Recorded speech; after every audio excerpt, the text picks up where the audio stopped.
Dios les bendiga. En unas semanas más, la tradición cristiana celebrará Navidad recordando el nacimiento de Jesús, el Hijo de Dios, en Belén de Judea. Quisiera en esta oportunidad compartir con ustedes un pasaje de la Escritura que habla al respecto de este importante acontecimiento. Evangelio de Lucas, capítulo 1, versículos 26 en adelante. Dice: al sexto mes, el ángel Gabriel fue enviado por Dios a una ciudad de Galilea llamada Nazaret, a una virgen desposada con un varón que se llamaba José, de la casa de David, y el nombre de la virgen era María.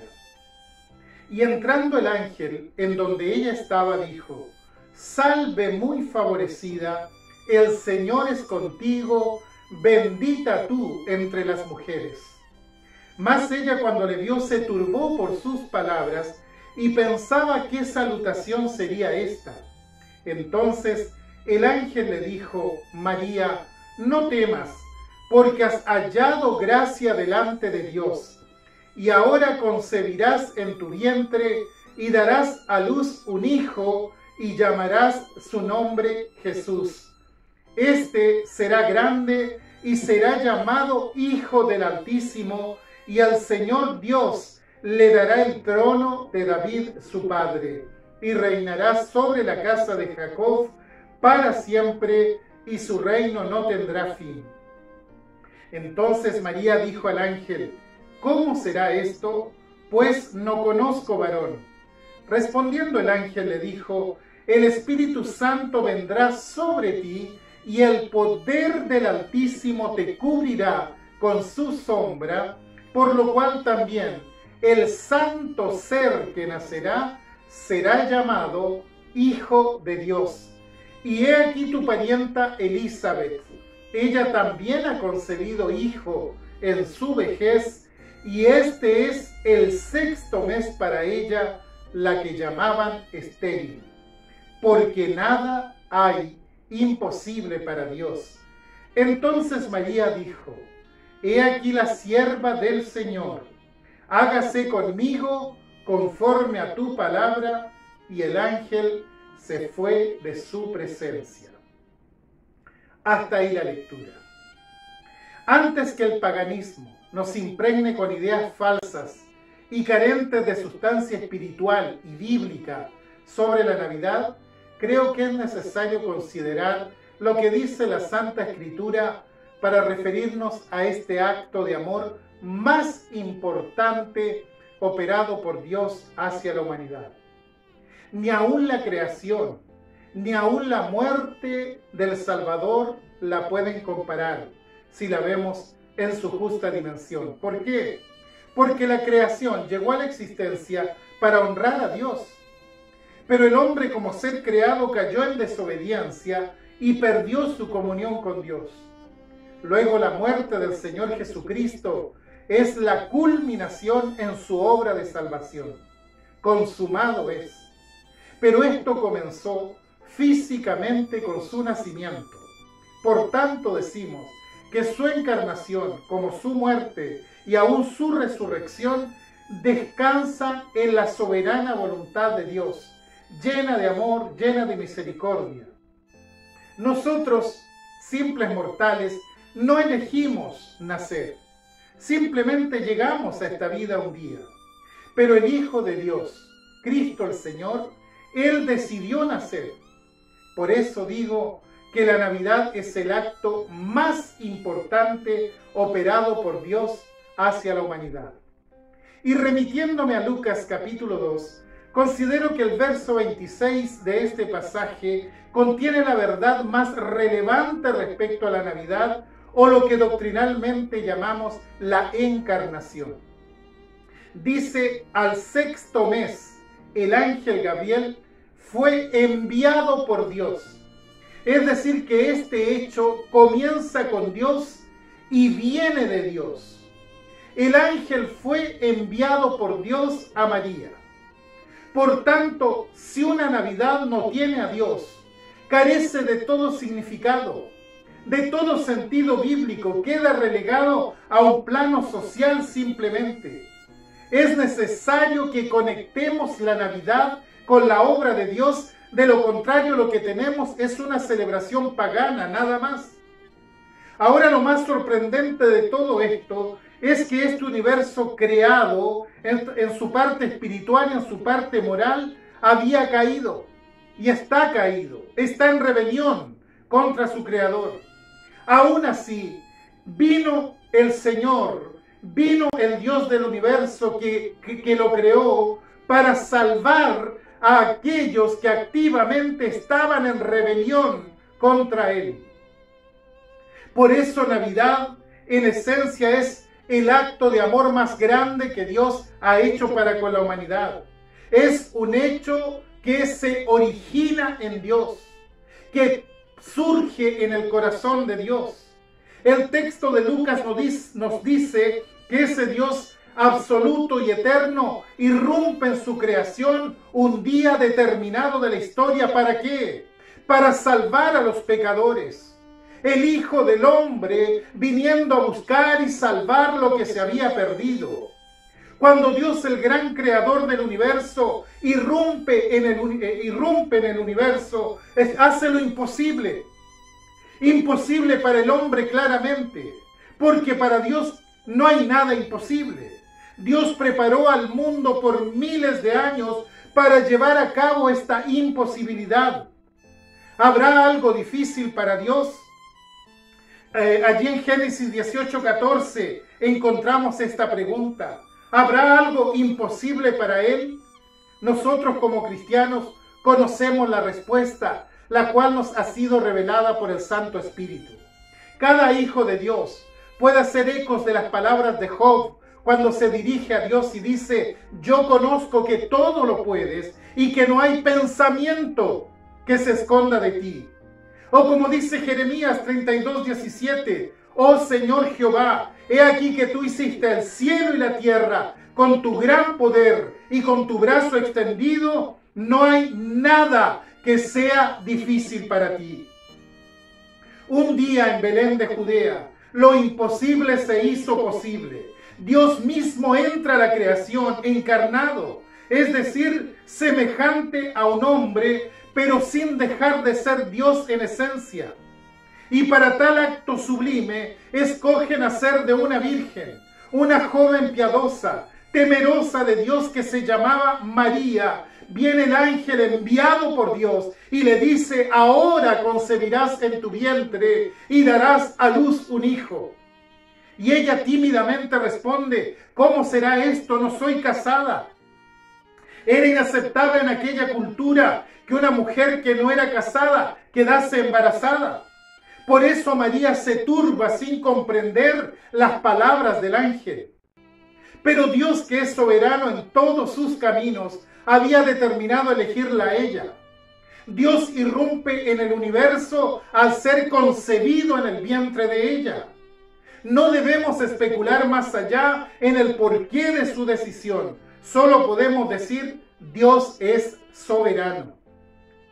Y la respuesta del ángel a la inquietud de María es: el Espíritu Santo vendrá sobre ti, y el poder del Altísimo te cubrirá con su sombra, por lo cual el santo ser que nacerá será llamado Hijo de Dios. Dios escogió soberanamente ser concebido en el vientre de esta mujer para que la paternidad de aquel hijo fuera absolutamente única. El Hijo de Dios, no el hijo de José. Él tiene un Padre divino, no un Padre biológicamente humano, pero sí es hijo de María. María es el vehículo humano usado por Dios para irrumpir en su creación. Por lo tanto, Jesús es divino, pero también es humano. ¡Qué maravilla! ¡Qué inexplicable es el poder y el amor de Dios! Pero como María no podía quedar embarazada siendo soltera, pues la sociedad se volvería violentamente contra ella, Dios escoge para su hijo un padre legalmente humano, alguien que fuera el heredero del rey David. Dice el relato bíblico que ella estaba comprometida para casarse con un varón llamado José, descendiente del rey David. Por 2000 años, desde los días de Abraham, Isaac y Jacob, Dios había estado preparando este momento en la historia. Muchas profecías se dijeron al respecto.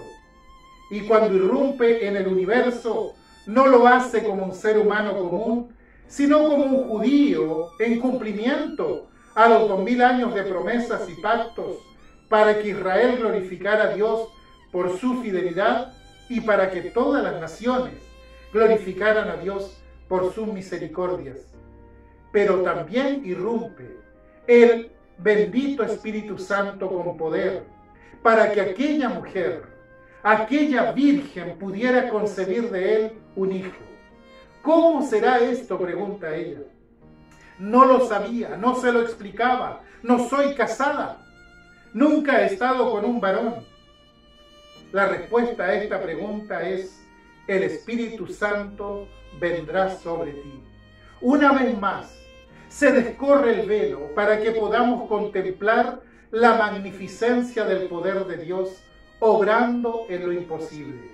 El mismo Espíritu Santo tomaría el lugar del Padre humano y bajo la sombra de sus alas, es decir, de una forma pura, virtuosa, santa, misteriosa, ella quedaría embarazada. No hay ciencia humana que pueda explicar tan alto acto de gracia. La ciencia humana tiene un límite. La ciencia humana enmudece frente a esto, se declara incompetente frente al poder de Dios y muchas veces no lo acepta simplemente porque no puede explicarlo. Pero queda claro a los hombres y mujeres de fe que el Dios infinito y absoluto un día irrumpió en la historia, un día irrumpió en el universo por él mismo creado. El ángel también le dice a María que Dios le daría el trono de su antepasado David y que reinaría sobre Israel siempre. Su reino no tendría fin. El Hijo de Dios vendría a este mundo como un rey cuyo reino jamás, nunca habrá de terminar. Nosotros, aquí en Occidente, cuando hablamos de reyes y hablamos de reino, nos figuramos esos cuentos clásicos, derivándolo a un plano meramente histórico y hasta irreal eventualmente. De hecho, los reinos como sistema de gobierno no nos resultan para nada atractivos. Claro, estamos en Occidente, nuestro sistema de gobierno por excelencia es la democracia, el gobierno del pueblo y para el pueblo. En eso creemos, ¿verdad?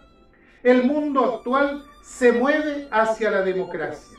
En los países americanos, la palabra democracia es una buena palabra. Ser gobernados por un rey sería una cosa casi impensada. Las democracias, a nuestro parecer, nos parecen más desarrolladas, más idóneas al mundo en que vivimos. La sociedad se mueve hacia la democracia, no hacia la monarquía. Por favor, permítanme una palabra muy sobria y simple sobre esto. Quizás para alguno le resulte chocante lo que diré, pero es mi deber como predicador hacerlo. La única razón legítima por la que la monarquía, los reinos, no son atractivos para nosotros es porque en esta era y en este mundo los únicos reyes disponibles son finitos y son pecadores, sujetos a corrupción. Aristóteles dijo que algunas personas solo servían para ser esclavas, pero rechazó la esclavitud, porque decía: no veo a hombres capaces de ser amos. Decía: si existiera un rey que no esté limitado en su sabiduría, poderoso y bondadoso y con amor para sus súbditos, entonces, dice Aristóteles, la monarquía sería el mejor de todos los gobiernos.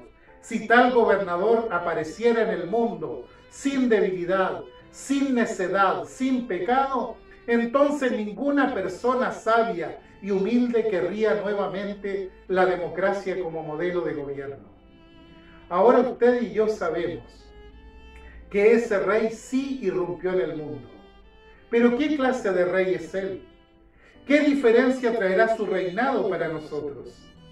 Hay 4 palabras en este texto para responder a esta pregunta y todas ellas implican que nuestro gozo será mucho mayor si nos sometemos libremente a su reinado. La primera palabra, santo.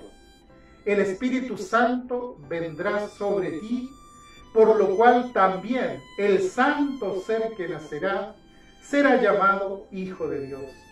Santo significa puro, bueno, sin defecto, sin mancha. ¿Saben? Esta palabra está llena de esperanza para nosotros, porque si es santo, y de seguro lo es, entonces es la persona idónea para morir en nuestro lugar e idónea para gobernar como un perfecto rey. Los reyes impíos son los que en el fondo crearon la necesidad de la democracia. Un rey santo y perfecto, como Cristo Jesús, crea una paz universal y una justicia perfecta. Segunda palabra, Hijo de Dios. El santo ser que nacerá será llamado Hijo de Dios. Y esta expresión significa que cuando Dios irrumpió en el universo, la persona en que se convirtió era humana, pero también era divina. Es decir, en Jesucristo conviven las dos naturalezas, la humana y la divina.